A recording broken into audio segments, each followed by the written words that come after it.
So I'm seeing a lot of videos where people are talking about Snyder's cut of the Justice League and how it was so much better than Josh Whedon's, and I just am kind of shocked and a little saddened that anyone would believe that. You know, honestly, a lot of people hated Josh Whedon's cut of Justice League. I honestly just found it to be a rather decent, meh kind of film. I enjoyed a lot of it, but my favorite moment, my absolute favorite moment, was the Return of Superman, right? I cannot get enough of the Return of Superman and the original Justice League cut. And I was thinking about these two moments. I was watching a video, side-by-side comparison of Superman fighting Steppenwolf. And I just got really sad, honestly, that anyone could view Zack Snyder's version of Superman as any superior product to what we've had from Superman like before, right? I'm not saying that like Josh Whedon redeemed the character of Superman, but what I am saying is that like he quenched my thirst after being in this desert, in this abyss of having this mopey, droopy, sad Superman. He gave me one that honestly seemed to indeed inspire hope, who was happy, who made jokes, who smiled, who saved people, who protected individuals. Josh Whedon gave us a glimpse, a taste of that kind of Superman, and I appreciate that greatly. And so when I see people praise the Snyder Cut, I just get saddened at how they can be happy about this little black suit Superman beating the ever-loving out of Steppenwolf, because the tone of those scenes change dramatically throughout the course of the films. And so I'm going to explain this, right? Because this is kind of the reason why I can never view Zack Snyder's vision of just how he just portrays DC characters in general as superior in any way to anyone. Like I think it's terrible. I think it's awful. I really do. So I'm going to talk about it. I'm going to explain it, right? So what I want to first explain, what I want to first talk about is how I actually came to appreciate Superman, right? Because originally I kind of felt what everyone else felt when I was a kid. When I was a kid, I honestly didn't care very much about Superman and didn't think too hard about Superman. Because I honestly, like, even as a kid, even though I couldn't really like articulate the desire to see people overcome struggle, I felt it viscerally. Like I felt it in my core, right? That if Superman is a character that is invulnerable and can fly, he's got super speed, he's got all these abilities, then like the plot isn't going to challenge him. So like I don't care. Now of course I hadn't really watched a lot of Superman. I hadn't read any Superman. This is just what I understood of Superman from osmosis, you know. And so as a kid, hearing all this stuff, I was like, man, whatever. Superman's boring. And that's how a lot of people feel about Superman, right? That's how I felt until I sat down and I watched an episode of Superman, the animated series.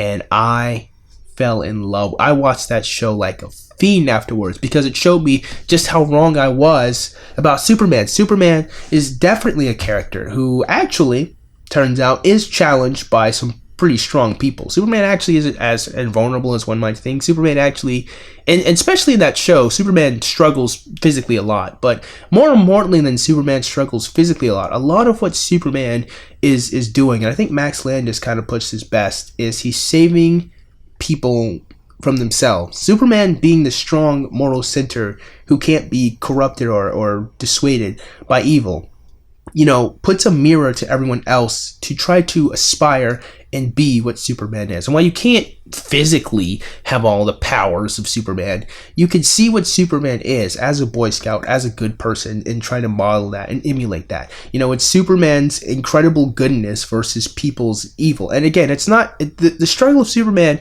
isn't always a physical one, although it can when he faces off against guys like Mongol, you know, or when he faces off against Darkseid. But even Darkseid versus Superman is still a strong thematic good versus evil in its most physical form.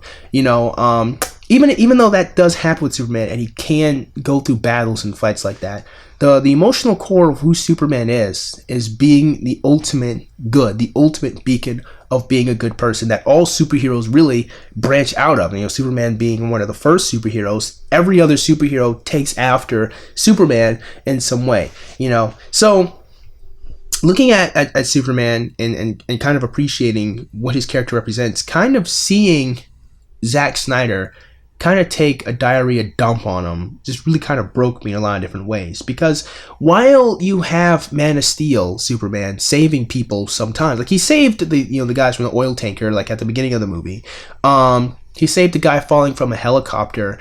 You don't really get this sense. And he saved the kids, you know, after the bus, you know, was everyone was drowning in the bus. You don't really get a sense that Superman does this out of love or out of goodness, but more begrudgingly out of obligation. You even see this in a scene where he goes to church and he asks the reverend or the pastor, you know, if he should turn himself in, you know. That ship that appeared last night, I'm the one they're looking for.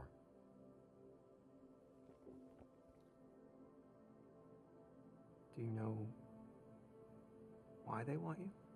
No, but this general's odd. Even if I surrender, there's no guarantee he'll keep his word. But if there's a chance I can save Earth by turning myself in,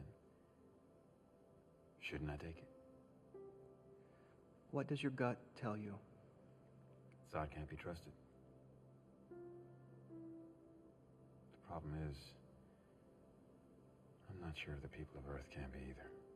He's very unsure of himself. He doesn't really understand what he should or should be doing. And one of the biggest problems with Man of Steel in general as a film is the movie does not affirm Clark's choice in being a good person. And this theme carries over into Batman v Superman, where Clark is very, very, very weak and very shaken morally, where he does all these good things. He saves all these people because he has the power to and he has the responsibility, but he has none of the love. He has none of the moral character. None of it is in his heart to be a good person and do what's right because it is the right thing to do.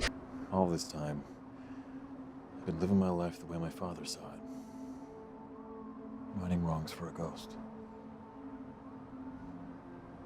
Thinking I'm here to do good.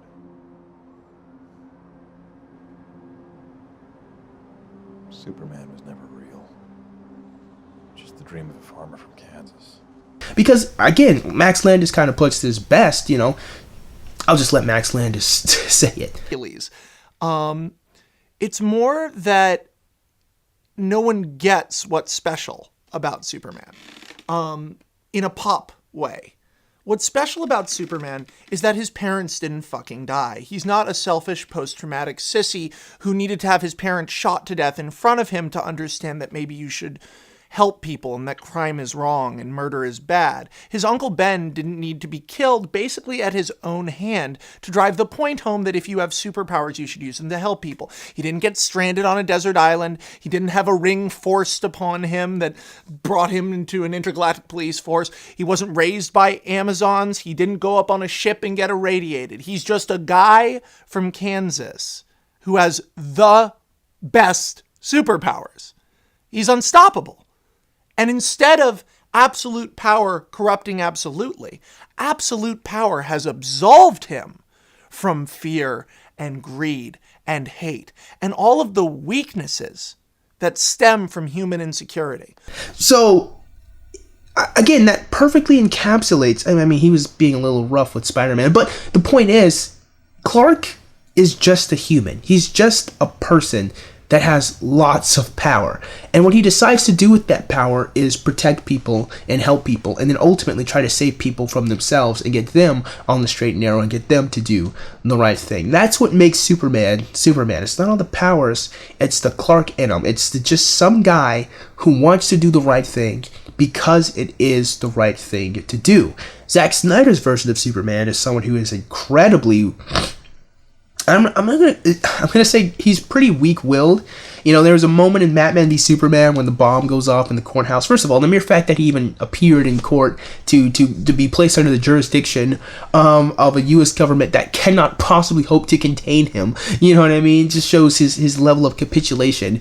Superman should have just been like, look, I'm Superman. I'm not under anyone's obligation. I do the right thing because it's the right thing to do. You know what I'm saying? Like, it's Superman, right? But he's so willing to capitulate and try to appease people that he looks very cowardly in some of these different scenes. You know, you have these scenes where he's just so beaten down and sad, and Lois has to talk to him, and it's like, that's not Superman. Superman is, again, he's strong physically, but what's more importantly is how strong morally he is. And Zack Snyder doesn't want to have a Superman like that, right? And I know I spent a lot of time kind of solidifying and talking about the character of Superman and not really talking about the battle with like Steppenwolf, right? Because I see a lot of people who really liked Zack's version of Steppenwolf more than Josh's, and I honestly, my first reaction was, this is great. This is better than what we had before.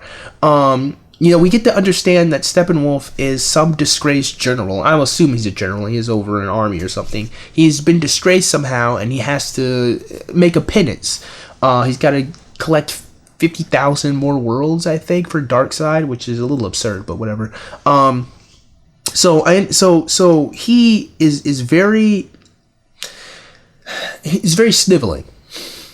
This version of Steppenwolf honestly is like a version of Gollum that got to keep the One Ring and got some steroids. All right, you know what I'm saying?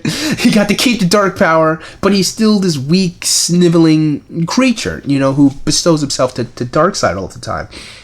You know, and this is going to be very important when we talk about thematically one of the biggest issues with the return of Superman in Snyder's cut.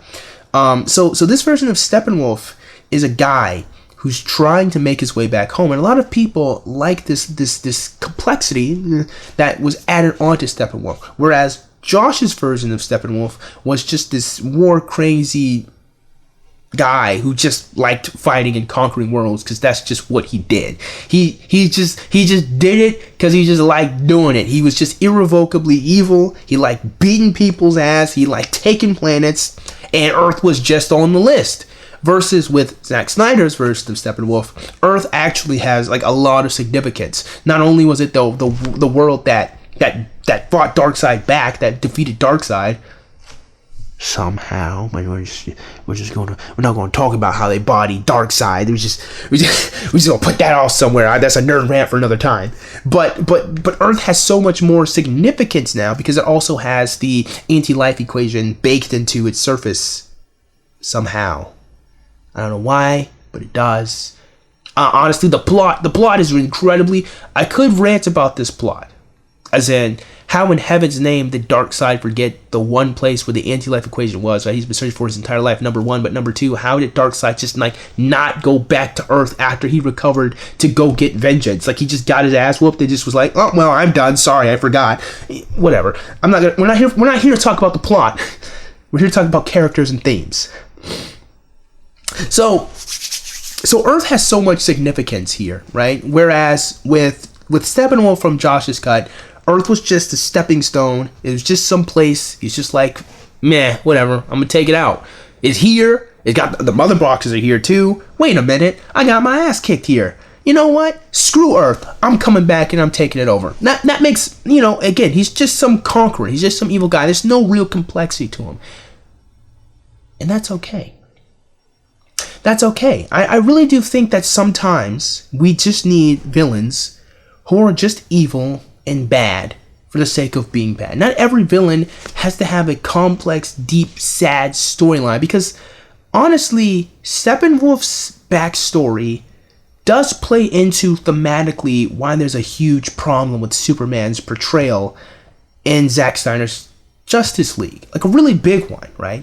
Having a version of Steppenwolf, like in Josh's cut, who is just an evil person, thematically is very strong for Superman's return, because we'll get there. We'll get there. I'll lead you there. I'll show you guys exactly what I mean, right?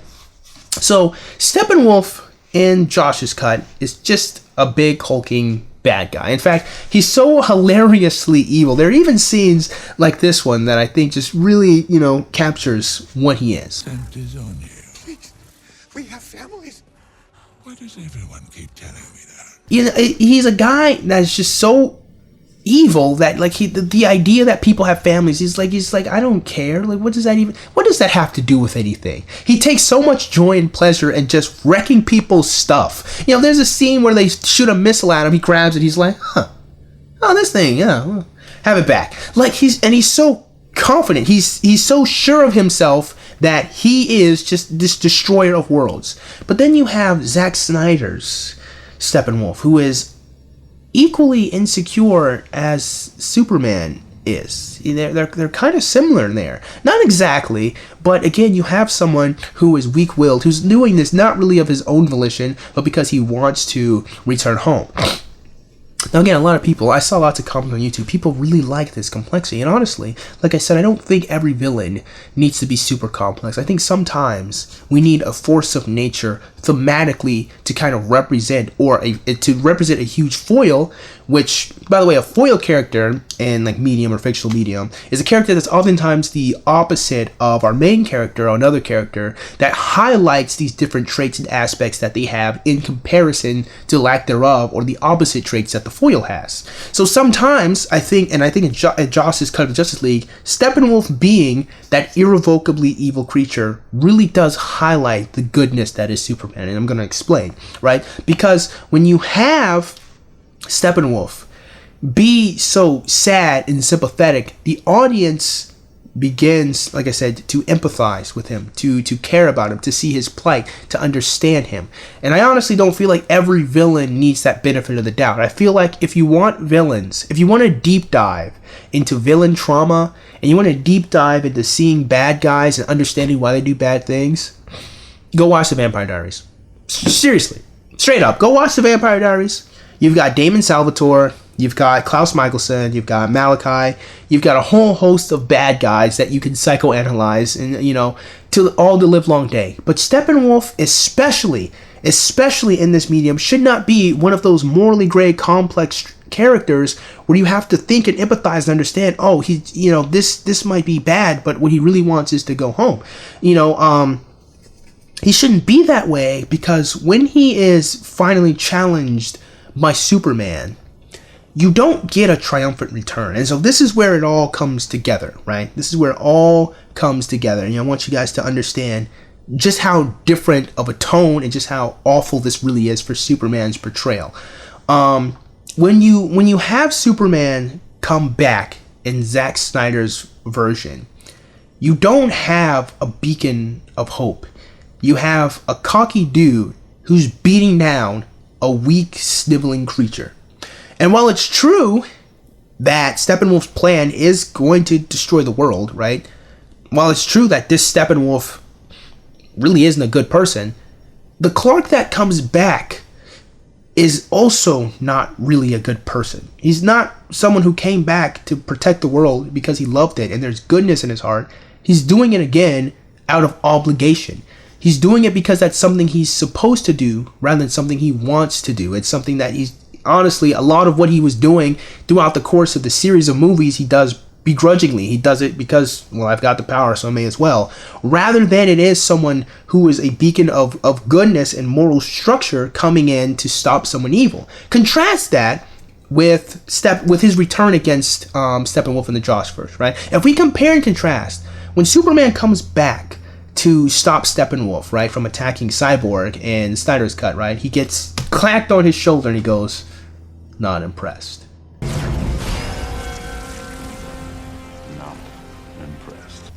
And then what he proceeds to do is immediately disarm Steppenwolf. Now this is very important. Now I know it seems subtle, but it's very important, because what he does in his triumphant return, quote unquote, is immediately disarms the bad guy. The bad guy now cannot effectively fight back against Superman. Okay, keep that in mind. Let's instead go back to Josh's cut. Now what happens here is Steppenwolf has been fighting a bunch of people, takes out, he sits down, puts Aquaman and Wonder Woman timeout. He attacks Cyborg, right? Rips him in half. And then he goes on his little villain monologue. He goes like this. They're all too weak to see the truth. And then, what do we get? We get Superman's reply. Well, I believe in truth. But I'm also a big fan of justice. And then Superman goes, wham! He just punches him. He punches him something right good. Now, why is this so different, right? Superman saying that he believes in truth is a reaffirmation in who he is. Not only do we have Superman in bright red and blue, he's much brighter. This scene composition is brighter. The light is shining on him in the back. Not only does he look like he's a good person, right?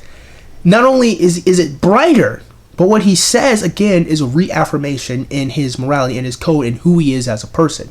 Now, let's take a pause right here and go back, okay? Because what Joss Whedon does at the very beginning of Justice League, in and of itself, still sets the tone for this version of Superman, right? When Superman is being interviewed after saving people, right? Some kids go and they ask him, and a lot of people make fun of this scene because of the CGI nonsense, but people forget why this scene is so important. Because when the kid asks him, he says, Superman, what's your favorite thing about Earth? Superman stops, and he thinks, and he smiles. Superman, can we ask you some questions? It's for our podcast. Well, in that case, How many people that you saved have you saved? Wait, never mind. Does your thing really stand for hope? yes, it does. But it looks like an S. Yes, it's meant to. It's meant to wind like a river. It comes and goes. A man I knew used to say that hope is like your car keys. Easy to lose, but if you dig around, it's usually close by. Did you ever fight a hippo? No, that's not. Hippos are the most deadly. What's the best thing about planet Earth?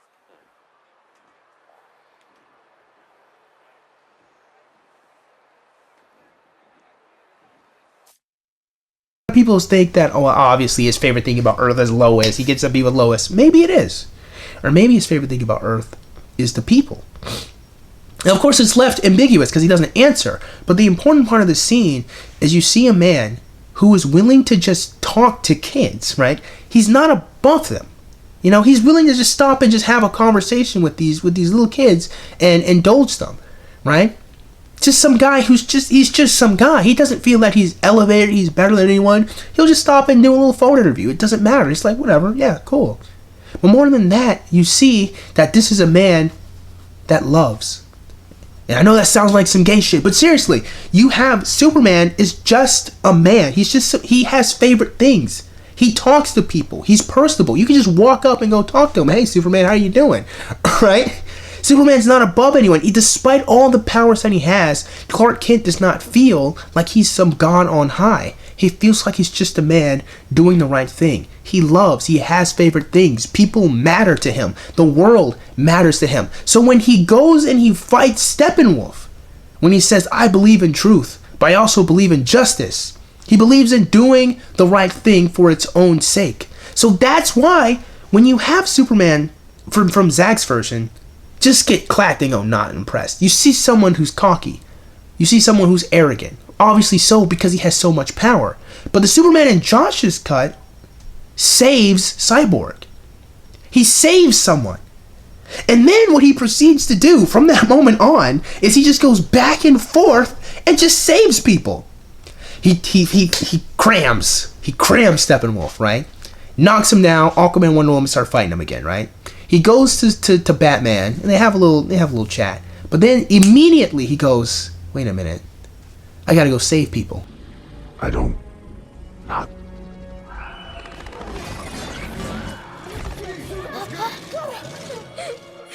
Civilians. Where he's headed. There's too many of them. And he just goes off. No more comment. He just goes off and he saves them, right? Comes back, and what does he do? He says this, right? Is this guy still bothering you? Now, this is very important. I understand that these are just small little crumbs, right? Just small little just packets of Superman goodness. But again, that one line changes the entire tone of the scene. Because let's compare it again to what Superman was doing against Steppenwolf in Zack's version.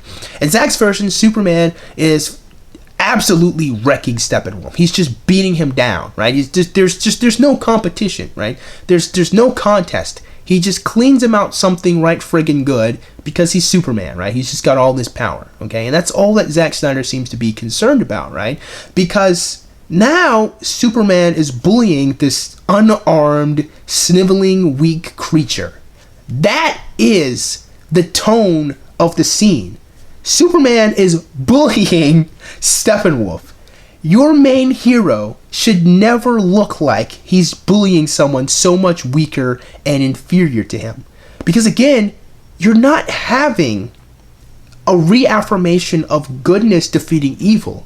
You just have a different form of evil beating evil. And while this version of Superman isn't exactly... Well, actually, Zack Snyder does want to create an evil version of Superman. So that's fact. When you saw in the dream sequence at the end credits scene, he does. He does want to lead Superman down this road of being evil. So I'm not totally stretching, but Superman in that scene isn't really being the most evil.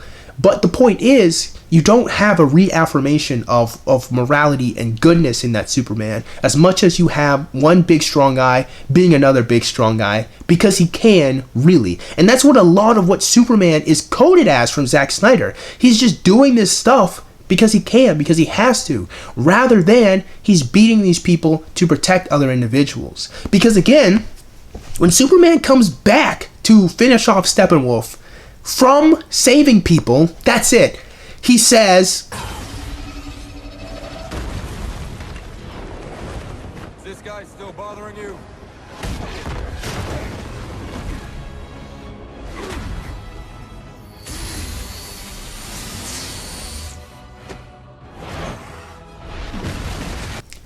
and that one line changes the entire tone.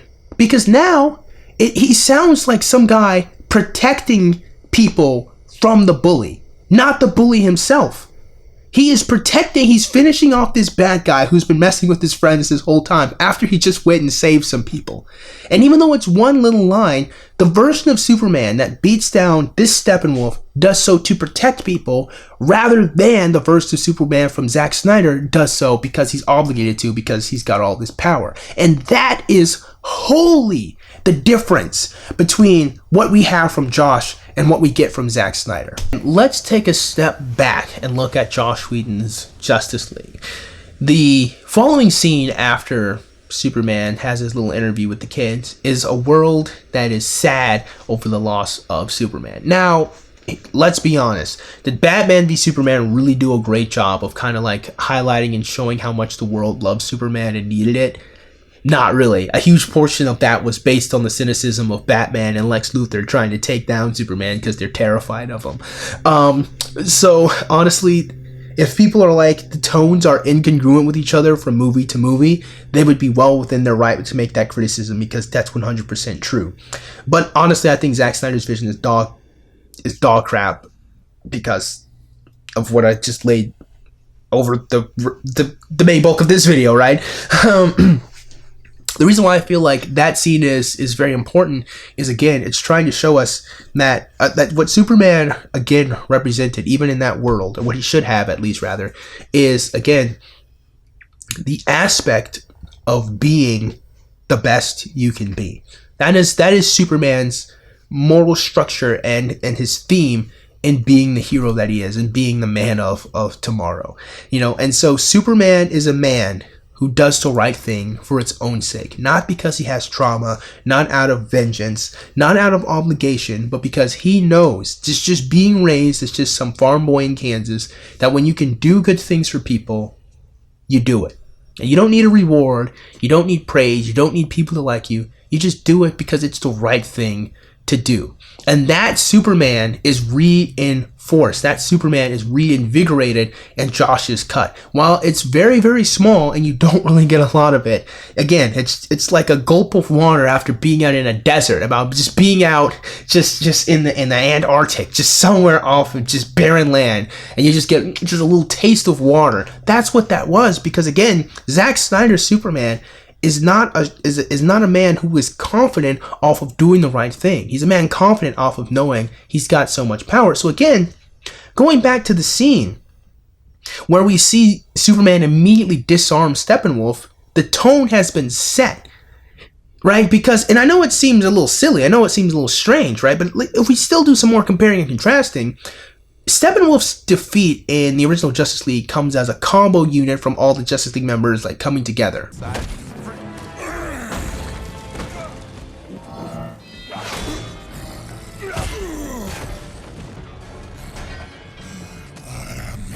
The end of worlds.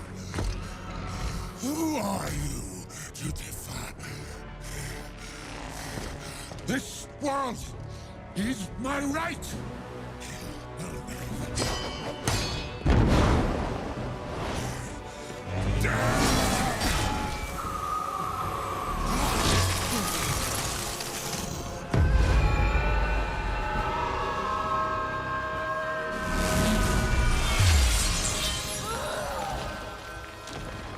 No, this cannot.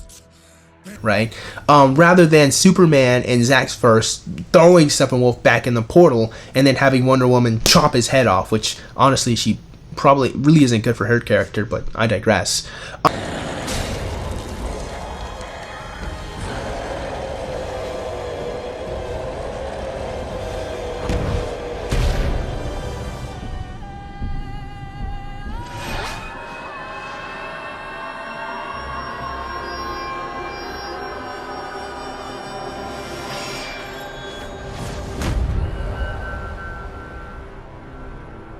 It's a lot more gruesome and a little disgusting because, again, Superman is not a character who should even facilitate or want to see people get killed. Now, I understand that Josh's cut of the Justice League, where Steppenwolf loses his axe and finally gets disarmed by the team combination rather than Superman just doing it himself, and then him being taken away from the boom tube with the parademons, is very Disney-esque. It is very Disney-esque. It is. It's very. It keeps the hero's hands clean.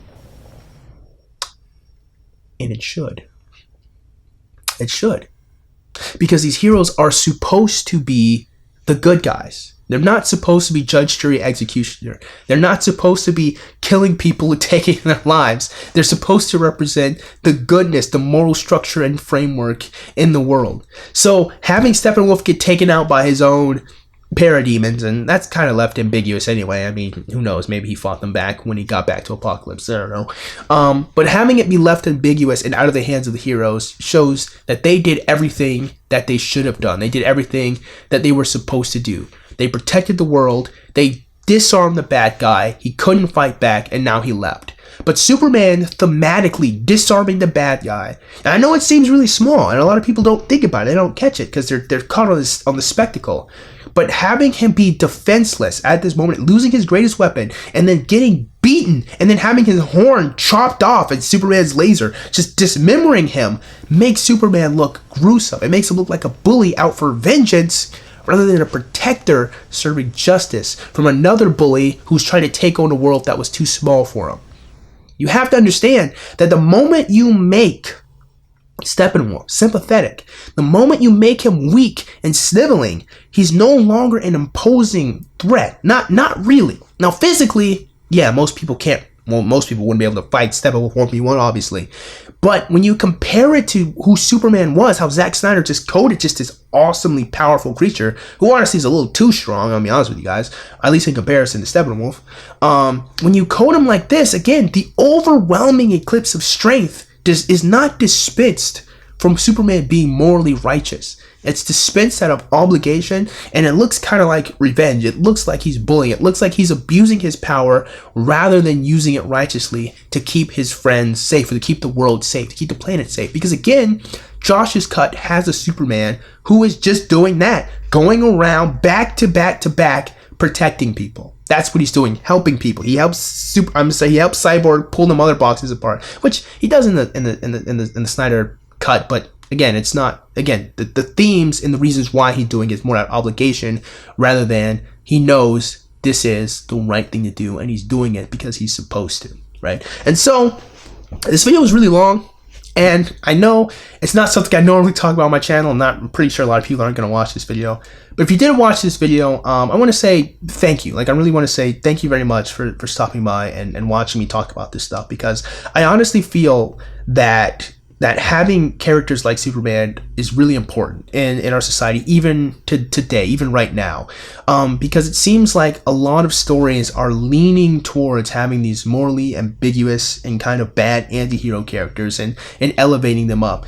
And I don't think that these are the characters that we should be following, that we should be modeling. I don't think Zack Snyder's version of Superman is the version we need. A lot of people, and here's where the ultimate problem lies. This is how I take this video and make it just a normal video on my channel rather than me talking about superheroes, right? People psychologically want to see themselves in a lot of film and media. They and you see a lot of this desire for representation, right? And the reason why you see so much of this now is because a lot of people are broken and sad and weak. And a lot of people don't like being compared to the goodness or being beholden to a standard that they can't reach. And that's why they're fine with having the Superman be so unsure of himself, to be so shaken, morally. That's why they're fine with this stuff, because it reflects how they feel about themselves. And rather than feeling challenged to be better, rather than feeling challenged to aspire to really be a good person who does what's right because it's right, they'd rather have that narcissistic sadness be filled in by saying, well, he's weak too, so it's okay if I'm weak. And they remain complacent, they remain weak, and they never change and grow, and they said they just accept their folly. And I don't think that these are the characters that we need right now. So that being said, I just hope you guys got something out of today's video. You probably didn't, but if you did, man, go ahead and click the like button. Just shoot. Go ahead and click that subscribe button. Comment in the comments below. As always, you guys have yourselves a great day. I'll see you cool cats soon. Adios.